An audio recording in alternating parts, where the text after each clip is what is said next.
Welcome to Go Winnipeg. Well, we waited all summer for this. The Journey to Churchill is officially open here at Assiniboine Park. Let's take a look at what you can discover. Playful seals, stoic muskox, and a sunbathing polar bear are just a few of the great attractions that you can have a photo opportunity with. Then you can meander through the pathways of a 10-foot acrylic tunnel to get a better perspective of the underwater playground for the polar bears and seals. Next, make a stop at the 360-degree Aurora Borealis Theatre and be in awe of the amazing northern lights and learn more about Canada's north. Venture outside again and explore the many interactive stops along the way. And at the end, you can relax in the Tundra Grill and soak in the panoramic view. Journey to Churchill is spread out over 10 acres of parkland and sure to leave you with a long-lasting impression of the North. Our Journey to Churchill will continue with some very special guests after the break, but right now we're talking World Cup. Here's Blair Malistravich with the story. Welcome back to Go Winnipeg. We are continuing on our journey to Churchill, and I have with me one man who is so proud today, Dr. Chris Enright. You know, welcome. You're a rock star on our Zoo Hospital series, but I see you now in your work element, and it is amazing. It's awesome. It's been 3 years of planning and construction and just seeing the animals starting to explore their new exhibits, have that settling in period. It's been a great day, and it smiles all around. And what a home. Explain now, Chris, where we are. Right now, we're close to the start of the Journey to Churchill exhibit, and what we have is quite a few animals, not quite together, but they look like they're together. There's Arctic fox, and right behind them there's muskox, and then behind that there's wolves, and they can see each other, they can smell each other, but they're all safe from one another. Oh, okay, so let's talk now about the type of animals. Wolves are a first thing, I think, are they not, for the zoo? They are a first thing for the zoo, so it's quite exciting for us to have the opportunity to have wolves. They're a real charismatic animal, a real neat animal. Maybe not polar bears, which is another charismatic and really, really neat animal, but they're all part of that story of animals in the north and the ecosystem of the Arctic and the subarctic in and around Churchill. And of course the polar bears. I mean, your family has expanded so much. How are the bears doing?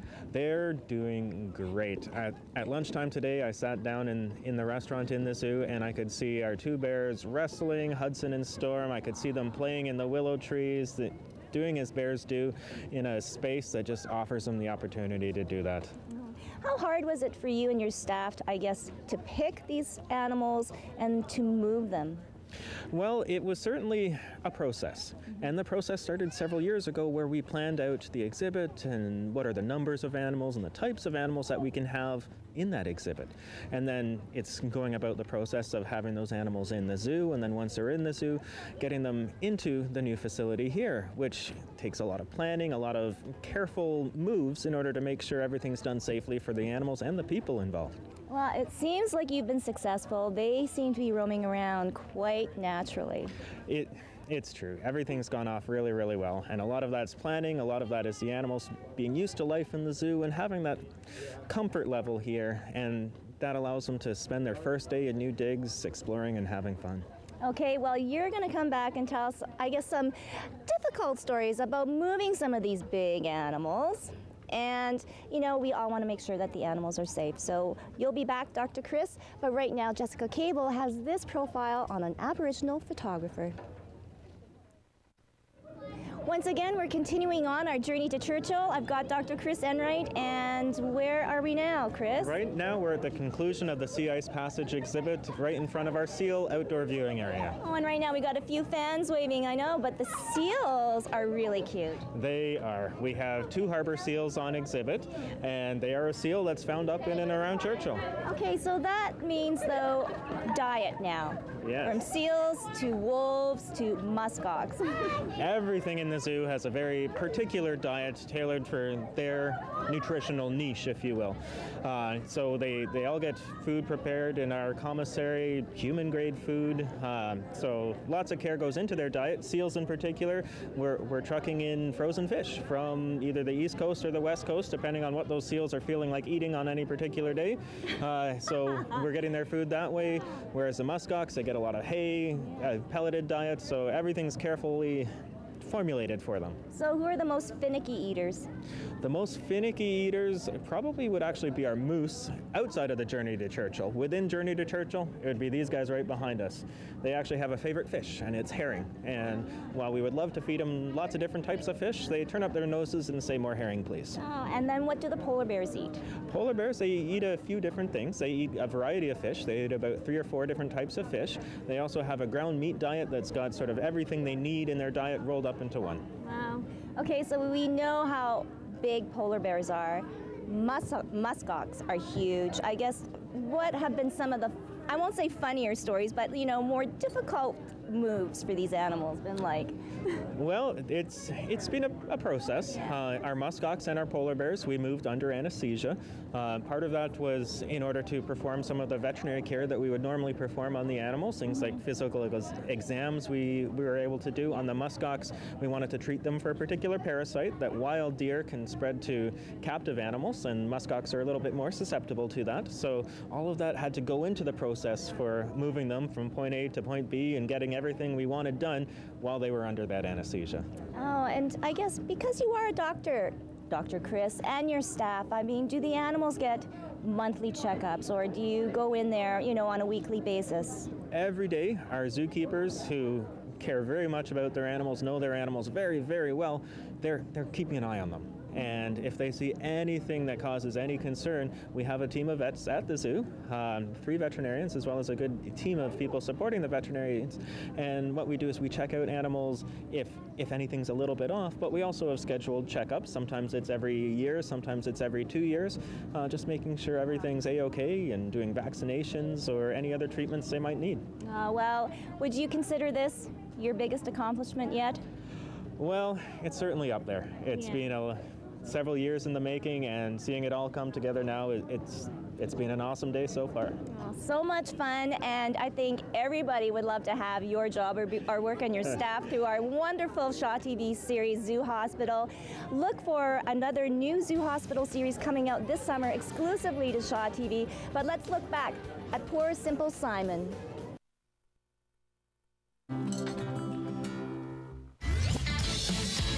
Still to come, some surprise guests along our journey to Churchill at Assiniboine Park Zoo.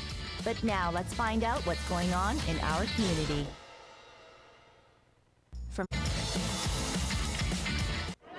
Welcome back. We're on location at the Assiniboine Park Zoo, but it's all about the journey to Churchill. And we had Hudson wowing the crowd, and Richard, that's what today is all about.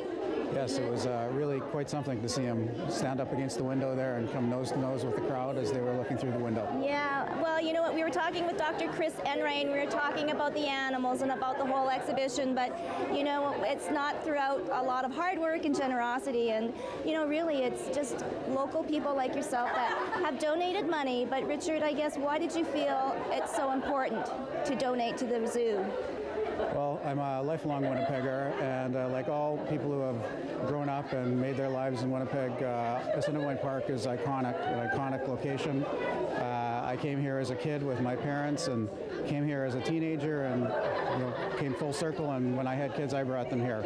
So and I think there's many Winnipeggers who have the same experience. And what are your thoughts today? Well, it's just I'm so excited for Winnipeg and for Winnipeggers to have an amenity like this in their city and a place to go and bring their kids. And I was here around noon when the place opened, and it was just wonderful to see the lineup snaked in the front office there and right out into the parking lots. Everyone was smiling and excited about the opening. Oh, wow. So we've got the zoo to cheer about, we've got the Bombers to cheer about, and then the opening of the new Human Rights Museum in the fall. I mean, Winnipeg is the place to be right now. Yeah, I really, as a Winnipegger, I'm very excited for the future of Winnipeg.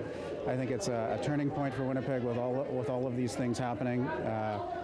This opening and the human rights, I think it's going to be great for the economy of Winnipeg. It'll be great for tourism and bring money into the city that would otherwise not be here. Will raise the economic activity and just the general amount of money in the community for everyone. And smiles on everybody's faces. Well, thanks so much, Richard. We are going to continue on our journey, but right now we're going to head into sports. We have the National 5-Pin Bowling Championships happening this weekend. Al Foster has a profile on one local bowler. Our journey today ends in the town of Churchill. We have right here a little replica of Churchill up north, and it is polar bear capital of the world. We want to thank Dr. Chris Enright and Richard Morans and all the other friendly staff here at the Assiniboine Park Zoo. It has been fabulous. For more information on the journey to Churchill, go to the website assiniboineparkzoo.ca. That is a wrap for Go Winnipeg, and we'll see you tomorrow right here on Shaw TV. Friends